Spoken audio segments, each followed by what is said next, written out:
Bien, buenas tardes. Mi nombre es Cristóbal Farías y junto con mi grupo, Sebastián Consuegra, Sebastián Farías, Ricardo Yorsi y Franco Seura, les vamos a presentar nuestro trabajo de biomecánica y patomecánica de la columna vertebral y extremidades.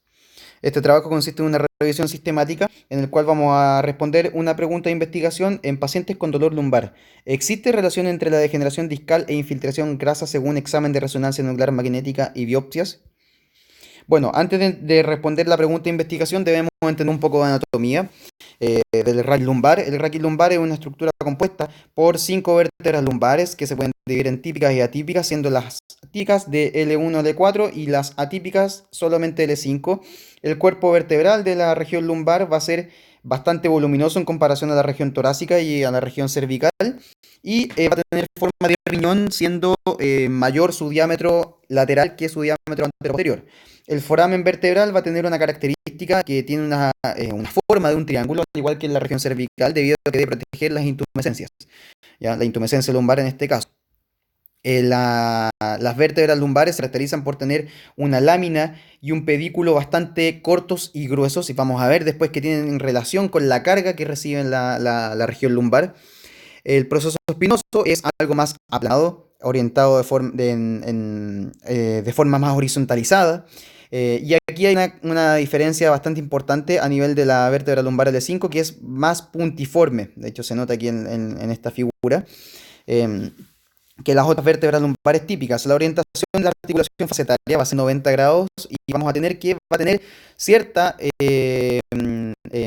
relación, o la verdad bastante relación con respecto a la movilidad osteo y artroquinemática en raquis lumbar, ¿ya?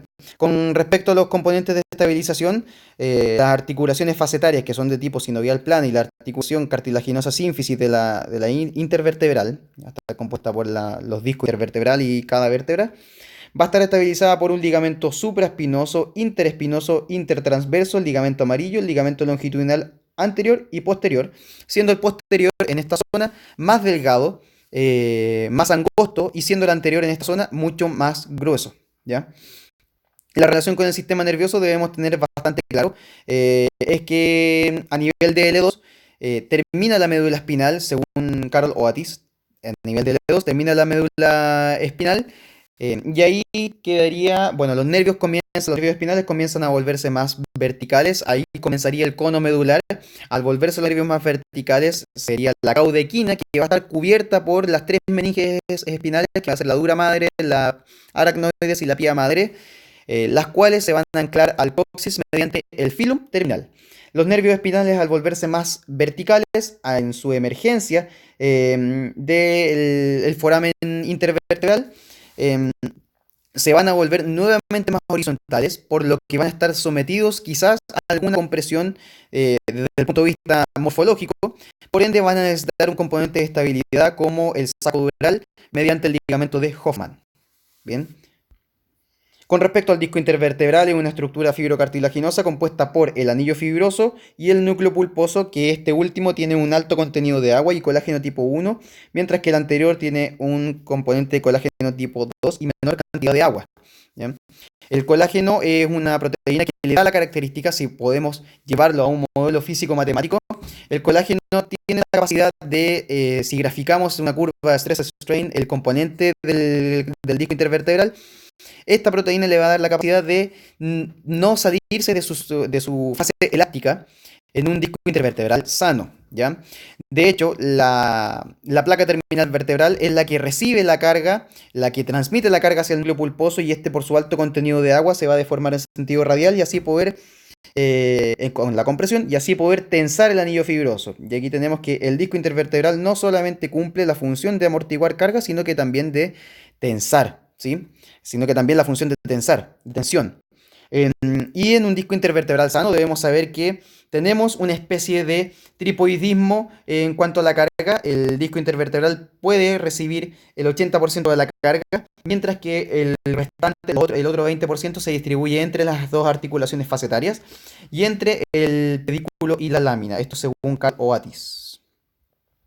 Con respecto a la anatomía y biomecánica de los músculos paravertebrales, tenemos la masa común, que es una estructura, un complejo muscular, el origen del complejo muscular paravertebral que se va a insertar o a originar mediante la aponeurosis espinal, que es una estructura de carácter tendinoso y aponeurótico, em, que es de aspecto anacarado blanquecino, que se va a anclar al sacro y el de espina ilíaca posterior superior, posterior inferior y la cresta ilíaca. Ahí van a salir tres músculos, que sería el ilio-costal, que se va a insertar en el borde inferior de las costillas y en el último proceso transverso de la última vértebra cervical, perdón, de la última vértebra cervical. El músculo dorsal largo, que también se va a insertar en la borde inferior de las costillas, también en el proceso transverso de las vértebras lumbares.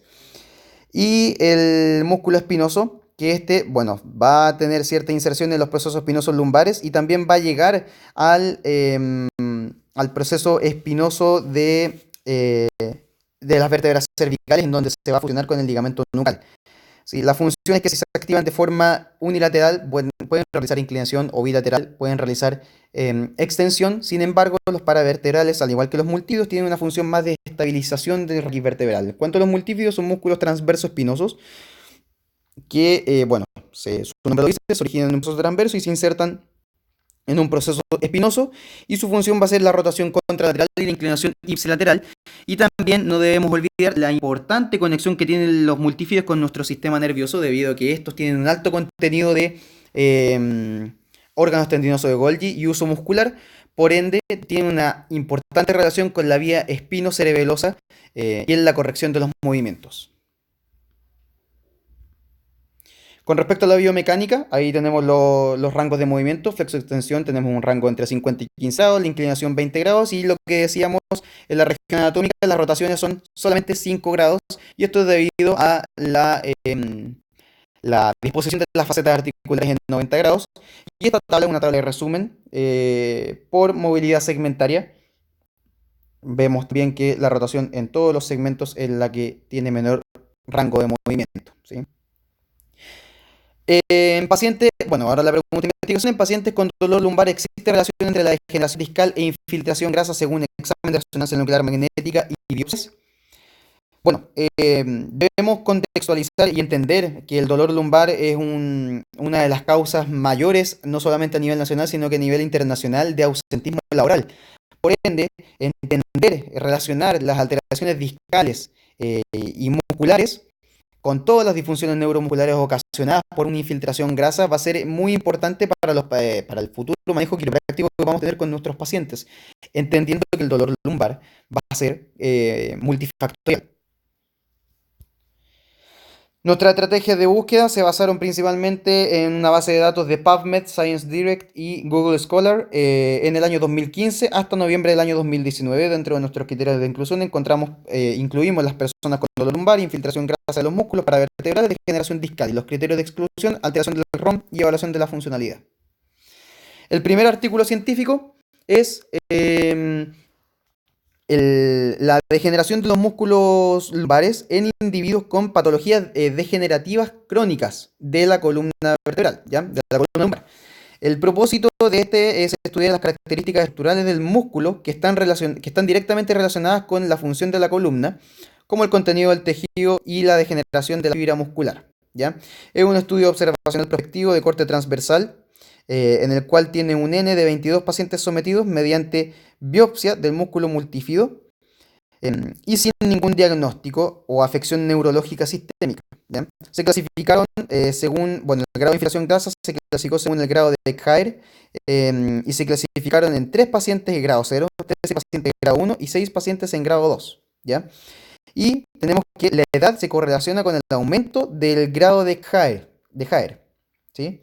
Los resultados justamente son aquellos que dicen que a mayor edad, pudiendo existir mayor degeneración, ocurriría una mayor infiltración grasa en los músculos multífidos. Nuestro segundo paper es la correlación entre la disfunción lumbar y la infiltración grasa en los músculos multífidos en pacientes con dolor lumbar. El propósito de este estudio fue investigar si existe una correlación entre la gravedad de disfunción lumbar y la gravedad de infiltración grasa de los músculos multífidos lumbares. Es un estudio transversal que se realizó en Suiza con 42 pacientes que tenían dolor lumbar inespecífico y medidos con una resonancia nuclear magnética, ¿ya? Los pacientes no debían haber recibido ningún tipo de terapia manual o programa de algún tratamiento de estabilidad lumbar, ¿ya? Bueno, se evaluó resonancia nuclear magnética y se utilizaron los criterios para evaluar la infiltración grasa, se utilizaron los criterios de grado 0 de 0 a 10% de grasa, grado 1 de 10 a 50% de grasa y grado 2 mayor del 50% de grasa, ¿sí?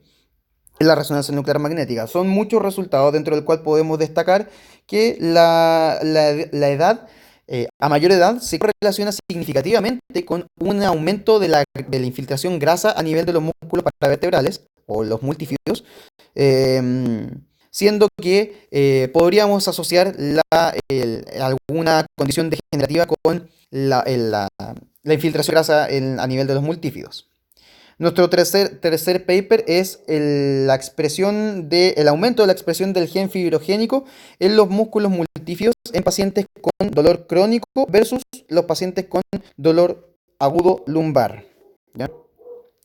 Este es un estudio observacional prospectivo de corte transversal que compara la expresión de genes funcionales en individuos con patología aguda y crónica a nivel lumbar. La muestra fueron 33 pacientes, 8 agudos y 25 crónicos, en el cual podemos destacar los resultados que los hallazgos sugieren que la relación entre la atrofia y la infiltración de la grasa con la cronicidad podría ser sobreestimada, mientras que los procesos fibrogénicos pueden haber sido subestimados, ¿ya? Hay una mayor expresión de genes fibrogénicos en individuos con enfermedad crónica en comparación con la enfermedad aguda, ¿ya? Bueno, sí, esto está aquí, la biopsia intraoperatoria se fue el método con lo cual fueron estudiados la infiltración, ¿sí? Bueno, nuestro segundo paper tiene como objetivo evaluar el dolor lumbar aislado o asociado a eventos degenerativos en un grupo de control de 50 hombres y 50 mujeres, y lo que se evaluó a través de resonancia nuclear magnética entre L1, L2 hasta L5, S1, ¿ya? Los cambios en la placa de los niveles vertebrales, degeneración del disco y la infiltración grasa. Y como resultado tenemos que la degeneración del disco no es un evento aislado, ¿ya? Esto se estudió con una escala de Fuhrman, y aquí lo vamos a ver en una tabla. Se estudia el cambio de Fuhrman con la relación que tiene con el cambio tipo Modic, y se encontró finalmente que la infiltración grasa puede estar en presencia de dolor y en degeneración discal, y viceversa. Este otro estudio que nos va a indicar sobre la correlación entre la atrofia muscular grasa de los multífidos y la degeneración discal en dolor lumbar, ¿sí? El propósito de este estudio simplemente fue investigar si el grado de degeneración del disco se correlaciona con el grado de atrofia grasa del músculo multífido, ¿ya? Esto se estudió con una resonancia nuclear magnética. La muestra fue un análisis retrospectivo de 16 hombres y 19 mujeres con dolor lumbar crónico y una edad media de 47,2 años, ¿ya? Lo que se estudió justamente los resultados son que existe una baja correlación y una asociación significativa entre el grado de degeneración del disco lumbar y el grado de atrofia grasa, ¿ya? Las conclusiones son que el porcentaje de atrofia grasa en los músculos lumbares es mayor en los niveles más bajos de 5C1 y muestra una baja correlación con el grado de degeneración del disco, ¿sí? De hecho, aquí está. El análisis demostró una baja correlación y una asociación significativa según el distinto nivel con las distintas escalas que se midió, ¿ya? Y con respecto a la discusión y la conclusión, lo que podemos decir es que habría una correlación entre la infiltración grasa y el aumento de edad e incluso el sexo femenino, a pesar que no era un tema de estudio, pero esta última podría no ser significativa incluso. Finalmente, se asocia que los pacientes con dolor lumbar crónico presentan una mayor cantidad de infiltración grasa en los músculos, según ambos exámenes, resonancia nuclear magnética y biopsia, y existiría una relación directa entre la degeneración discal y la infiltración grasa, ya que no son eventos aislados. Bueno, sin embargo, los estudios no son suficientes para generalizar la población, por lo que sería necesario buscar un mayor número de estudios y también un mayor número de pacientes. La bibliografía, muchas gracias.